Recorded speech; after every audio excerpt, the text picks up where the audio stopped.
清晨，尤金再次从床上醒来，这胖子又得吃了，人人都笑我金宝是舔狗，可我金宝撩妹的手段无人能比。I thought we had a lovely night, didn't we? Yeah, we did. 度过了美妙的一夜后，二人正式确定了恋爱关系。不知道墨色知道自己的妹妹被这胖子给拿下后，会是啥样的心情？咱们的金宝经历了末世10多年，早已不再是当初那个性格软弱的胖子了。自打来到联邦后，他的桃花运就没断过。现在的他成熟且有魅力，总是会吸引着女孩子的喜欢。所以说，屏幕前的你们，有喜欢的目标就大胆的放开手脚去追，终有一天也会像金宝一样得吃。俩人腻歪了一会儿后，麦克斯起身开始穿衣服，他上班的时间要到了。当然，他今天还有一件重要的事情要去完成，那就是帮自己的男朋友偷出米尔顿家族的秘密档案。半小时后，麦克斯坐在办公室里发着呆，虽然已经答应了尤金，但真要做起来还是有些心虚。此刻的帕梅拉正在排练着演讲词，这时他转头看向了麦克斯，发现这妮子今天有点反常。You okay? You seem far away. No, I'm good. I'm right here. 帕梅拉多聪明，她一眼就看出了自己的秘书心里绝对藏着事情，于是她上前关心的再次询问，表示如果我们两个彼此之间都不能袒露情绪，那我们还能跟谁去倾诉呢？ I am really okay. 见到麦克斯还是不愿意讲，帕梅拉也就笑笑不再多问，转身继续去忙自己的事情了。这时候，麦克斯突然想起来还有件事忘记说。Oh, before I forget, accounting sent over the Founders Day budget. There's a $50,000 surplus. Wow, that's great. I was gonna suggest something if you're open to it. How about starting a scholarship fund for less fortunate families? 还没等他说完，帕梅拉就表现得有些不开心了。她可一点都不在乎底层的那些民众，自私的她只在乎自己的权益与面子。这笔钱完全可以把接下来的活动做得有声有色，到时候平民们指定会对她尊崇有加。但她不会把真实的想法说出来，只是婉言拒绝了麦克斯的提议。I understand. You really should get going. You've got that 5 o'clock dinner. Yes. Thank you. I don't know what I'd do without you, Max. 麦克斯算是看清了自己的这位爱民如子的联邦领导人，本质上就是一个虚伪的政客。等帕梅拉走后，麦克斯来到墙角的档案柜翻找着，第一次做这种事情，让他的内心极度紧张。不多时，一份人员失踪的报告被他找了出来，上面清楚地记录了大量失踪人员的具体信息。就在他震惊不已的时候， I'm so sorry. I didn't. No, Sebastian, no, you didn't. Is there something that I can help you? Yes. Is my mom pissed at me? You know, because I keep asking for her and then nothing. 麦克斯尽量表现得很自然地说道：“你的妈妈今晚有个工作餐，我可以帮你给她带个话。” Yeah.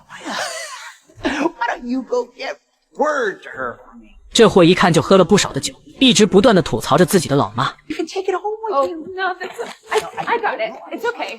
That's fine. Always clumsy after one too many afternoon.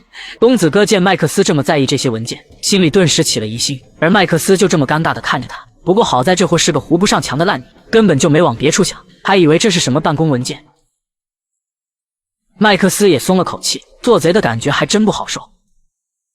晚上，他们齐聚在了康妮的房间，开始从文件里翻找着线索，但看了半天，只是发现了失踪人员的信息，便没有其他的了。反倒是每个人员名字的后面还标记了一串数字，让他们很是不解，不知道是暗号还是坐标。仅凭这点东西，根本就不能作为推翻米尔顿家族的证据。康妮结印说道：“我们还得继续搜集证据，但我可以先把公子哥指使平民偷钱的这件事报道出来，让群众们批判这个混蛋。”就在这时，敲门灯亮起，几人赶忙紧张地收着文件，要是被人看到可就糟了。一旁的马格纳示意他们不要紧张，人是他叫来的。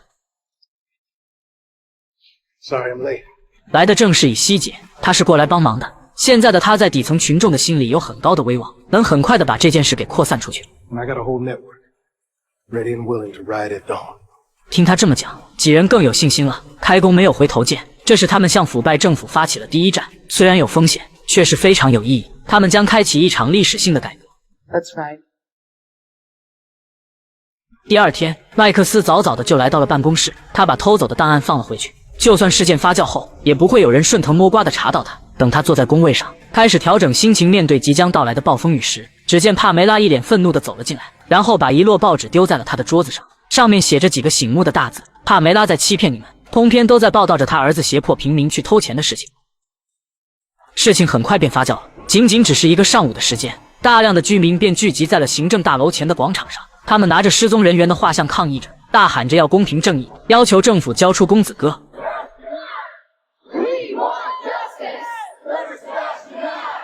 看到这种情况，帕梅拉也慌了，她在广播里说道：“联邦的市民们，我是你们的州长帕梅拉·米尔顿，大家千万不要相信这些所谓的报道，这都是谎言，是别有用心的人在散播恐惧和愤怒。我了解我的儿子，他是一个正直且善良的青年，不可能做出报道里的那些事。可民众们又不是傻子，他的儿子是啥样的，平时大家都看得一清二楚，只是大多时候都是敢怒不敢言而已。而就在早上舆论刚扩散的时候，公子哥便躲了起来。康妮几人都有些欣慰，看来变革的第一步效果还不错。以西结提醒众人，我们得提前做好准备，接下来的情况可能会变得很糟糕，一旦出现什么岔子，咱们得优先帮助这些民众。马格那几人纷纷表示赞同。这时墨瑟带着士兵也来到了广场上，他倒是没有阻止民众，只是吩咐手下维护好现场，注意不要出现暴力事件。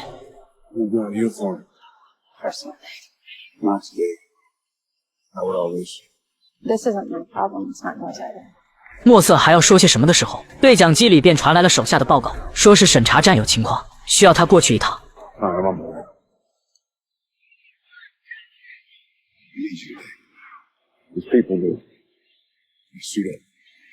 罗西塔都无语了，他还想问下有没有加班费。1小时后，墨瑟来到了审查站，只见一个骚里骚气的男人坐在审查室里，正是咱们的倪老板。这家伙一脸的随意，修长的双腿宛如笔直的松柏。墨瑟开口问道：“你认识我吗？为什么非要见我？”倪老板回答说：“之前在外边混的时候，听一个朋友说起过你。我的朋友叫艾普，他说遇到困难了就过来找你。”墨瑟哪里认识什么艾普，但他的直觉告诉他，眼前这个家伙似乎有话想对他说。Why are you leaving? Ran into some trouble. Some shirt and tie wearing shit is clamshell assholes he runs with. Get him some water. Now.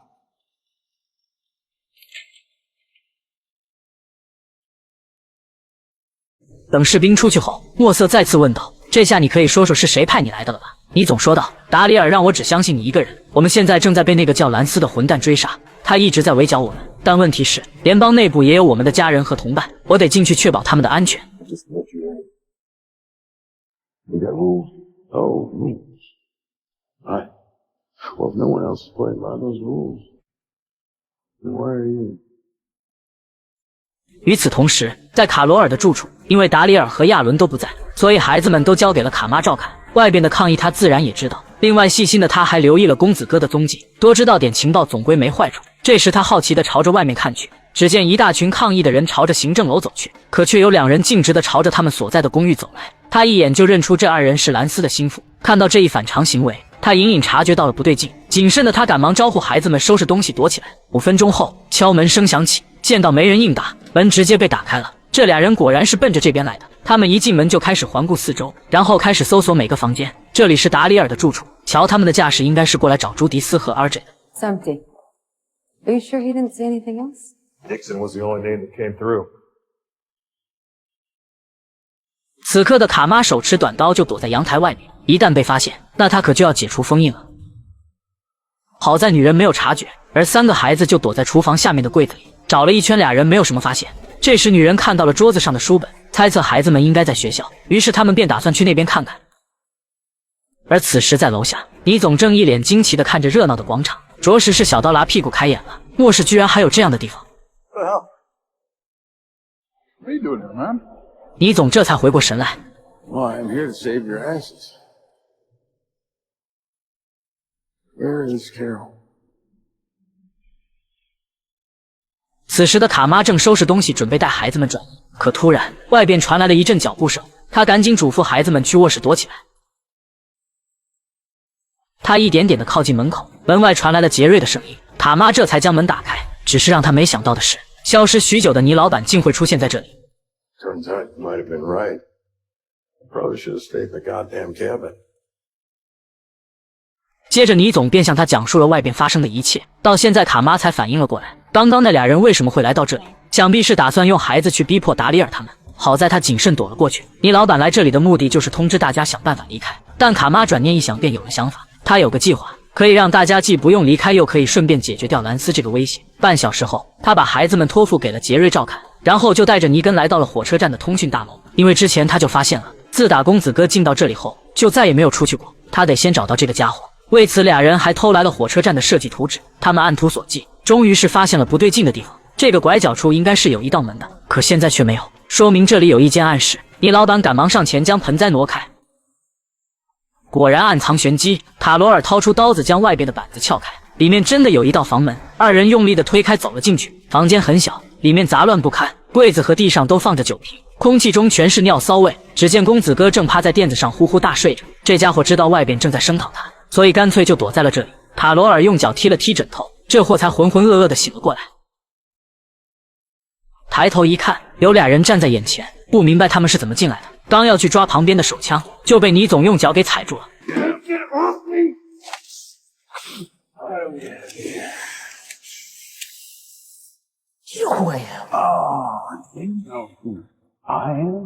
公子哥询问他们到底想做什么，塔罗尔在旁边说道：“起来吧，我带你去找你的妈妈。”可公子哥却说，在这破事过去之前，自己哪也不会去，反正我的妈妈也不在乎我。 Yes, she does. You're her kid. Commonwealth is her kid. I'm just a problem.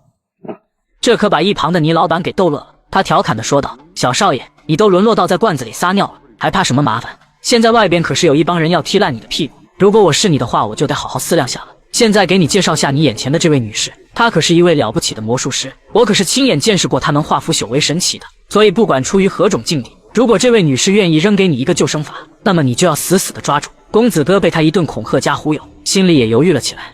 You think you can help?